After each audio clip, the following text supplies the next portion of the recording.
வணக்கம், இது அறுசுவையாக்குப்பறை. இன்னைக்கு நம்ம வீடியோல ஒரு அருமையான வெஜ் ரெசிபி, வாழைப்பூ கோலா உருண்டை.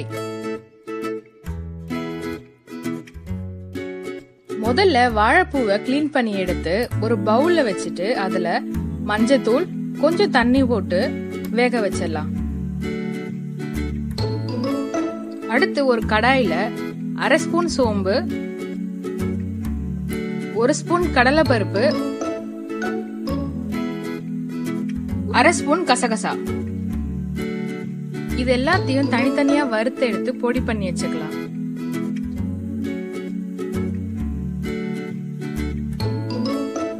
இப்ப இந்த வேக வச்ச வாழைப்பூல ஒரு கப் பெரிய வெங்காயம்,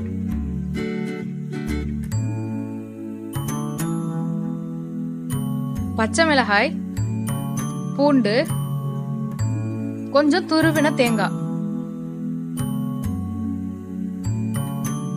அடுத்து நம்ம ரெடி பண்ணி வச்சிருக்க பொடி போட்டுடலாம். கொத்தமல்லி ஒரு பவுல்,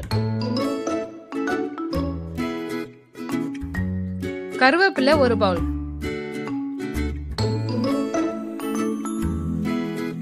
இது எல்லாத்தையும் மிக்ஸில அரைச்சு எடுத்துட்டு அதுல அரை ஸ்பூன் இஞ்சி பூண்டு பேஸ்ட்,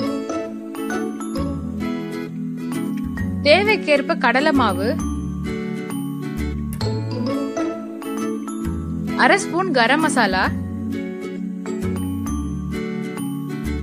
கொஞ்சம் மஞ்சத்தூள், அரை ஸ்பூன் சோம்பு பொடி, தேவையான அளவு உப்பு. இது எல்லாத்தையும் நல்லா மிக்ஸ் பண்ணிட்டு நல்லா கெட்டியான பதத்துல வச்சுக்கோங்க.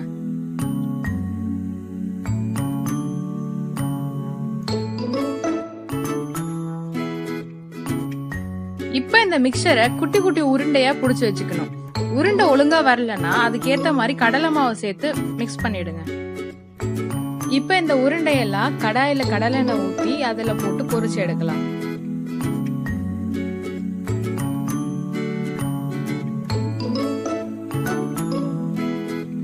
உருண்டையை எண்ணெயில போட்ட உடனே டிஸ்டர்ப் பண்ணாம ஒரு நிமிஷம் கேப் விட்டு பிரட்டி விடுங்க. அப்பதான் எல்லா பக்கமும் ஈவனா வரும். அவ்வளவுதான், நம்மளோட அருமையான வாழைப்பூ கோலா உருண்டை ரெடி. இது நான்வெஜ் ரெசிபி, கறி உருண்டை மாதிரியே இருக்கும். ரொம்ப பிரமாதமா இருக்கும். உங்களுக்கு கண்டிப்பா பிடிக்கும். இந்த ரெசிபி பிடிச்சிருந்தா வீடியோக்கு ஒரு லைக் கொடுங்க. நம்ம சேனலை சப்ஸ்கிரைப் பண்ணிக்கோங்க. இதே மாதிரி நிறைய ரெசிபிஸ் நான் ஷேர் பண்றேன். ஆரோக்கியமான வீட்டு உணவை சாப்பிடுங்க.